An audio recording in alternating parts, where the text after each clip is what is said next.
What is up, Vegas family? It's your boy JT back with another video. The Las Vegas Local.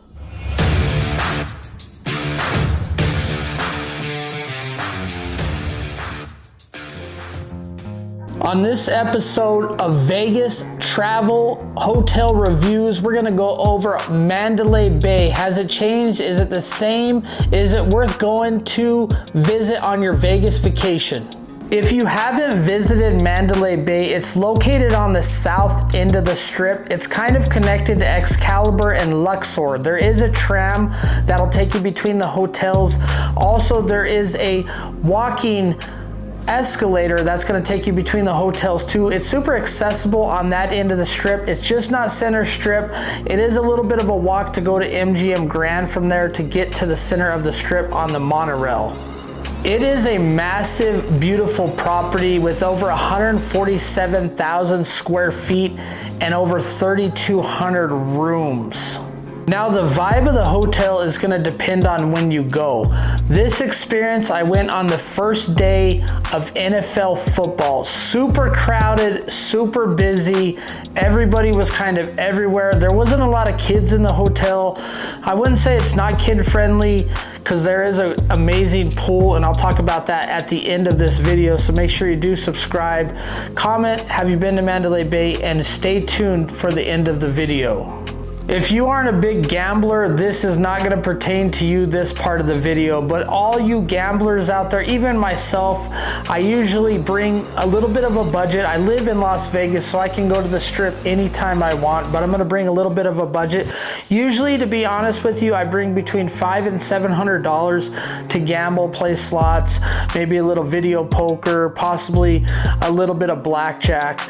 But I'll tell you what, the gambling at Mandalay Bay has been horrific. The last 4 or 5 times I've been there, I've actually haven't won there in probably a couple years. So if you're a big gambler, I actually recommend going to either Excalibur or Luxor. Both those places, which is in walking distance or on the tram, is going to give you the best chance of winning for myself. And I played a bunch of different games, high limit, low limit, right in the middle, and I've just never really had good luck at Mandalay Bay. And it does depend on when you go. I went the first day of football, maybe that was my problem, but I had a horrible time gambling there. I lost quite a bit of money. I had a small budget, $500. I pretty much lost most of that money. I brought a little bit back, not too much. Huff and More Puff was probably the highlight of the whole trip. That game I probably won the most, redeemed myself a little bit at the end playing that, but all the other machines, Dragon Link, Buffalo, a couple other random machines, video poker, horrible. I don't recommend gambling too much at Mandalay Bay. Now let's talk about the hotel rooms themselves. So what I did is I got a free room on My Vegas Slots. I did the mobile check-in, which that's a little tip and trick. If you're coming to Vegas, do the mobile check-in the day before. If you get a standard room, there's a good chance that you're gonna be able to check into that room way before 3 o'clock.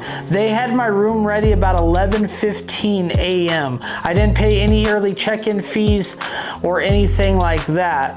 But let's talk about the hotel room itself. I've always loved Mandalay Bay. I took my mom with me, so we had the 2-queen standard room. The view was mediocre. I didn't pay for a strip view or anything extra, no suites or anything like that. But what's cool about Mandalay Bay, it does have dual closets. It does have dual sinks. So whoever's getting ready can both get ready at the same time with their own sink. The downfall of this room, the rooms, to be honest, need to be updated. It's been a while since they updated the rooms. The beds weren't really comfortable. They were kind of hard, kind of sunk in the middle, and the bathroom door didn't shut. It was broken at the top.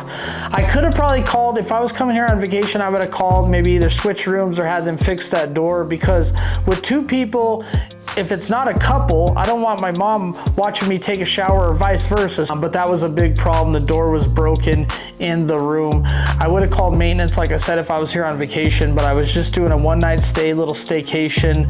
But I like the rooms. They're cozy. They're very clean. There's no mini fridge. There is the stocked mini bar fridge. Obviously, you're going to spend a buttload of money if you're going to use that. But overall, out of 5, I'd probably give the rooms about a 4 for standard rooms here in Las Vegas.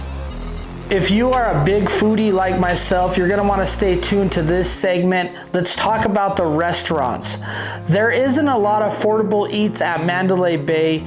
There is Mandalay Bay Place where you could get a few quick eats. There's not too many quick eats. There's not like a food court or anything like that. Libertine Social, I went there before in the past. I haven't been there recently, but I thought the food was like mediocre. The service wasn't the greatest. I didn't have the greatest experience at that restaurant.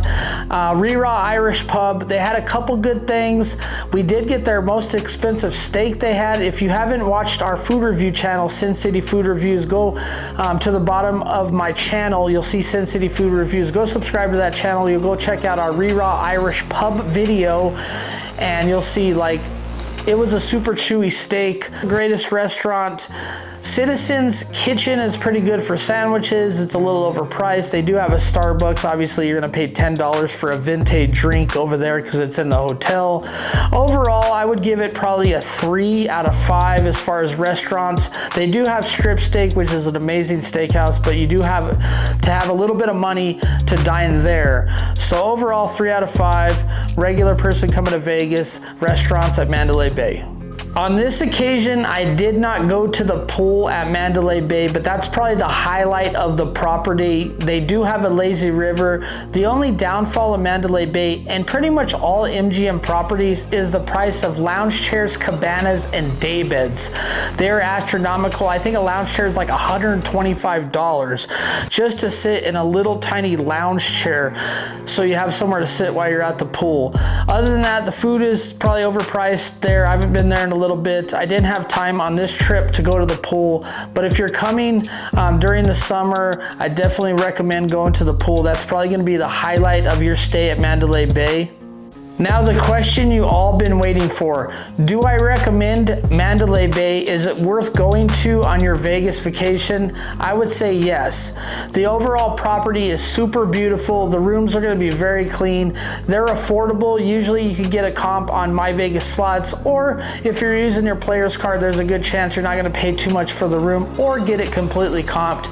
Now for location, it's gonna be a little farther down the strip, so if you're looking more center strip, I would stay at maybe Paris, maybe the Bellagio if you got that kind of budget.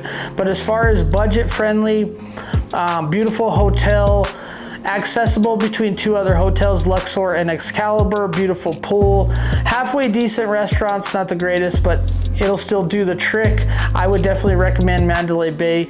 Out of 5, I'd probably give them a 3.75 out of 5 for an overall property, almost a 4, but those restaurants kind of got to me because there's not a lot of eats. Matter of fact, on this trip, we actually went to Excalibur to Tap Sports and ate a really great meal over there. So if you're looking for a cheap budget eat, definitely go over to Excalibur. Make sure you do stay tuned for more videos in the future. Like, share, and subscribe, and comment.